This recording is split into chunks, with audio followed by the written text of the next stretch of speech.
హల్లెలూయా అని అనుకుంటాం.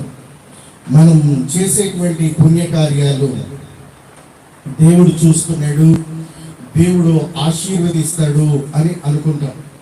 అదే సమయంలో నీ పుణ్యకార్యాలు చూస్తున్న దేవుడు నీవు చేసేటువంటి అతిక్రమాలు కూడా చూస్తున్నాడు, నీవు చేసేటువంటి పాపపు కార్యాలు కూడా చూస్తున్నాడు, నీవు చేసేటువంటి దుష్ట కార్యాలు కూడా చూస్తున్నాడు. ఆయనకు మరుగైనది ఏది లేదు. నీవు చేసే పుణ్యకార్యాలు చూసే దేవుడు నీవు చేసే పాప కార్యాలను చూడలేడా? చూస్తున్నాడు. కనుక దేవునికి మరుగైనది ఏది కూడా లేదు.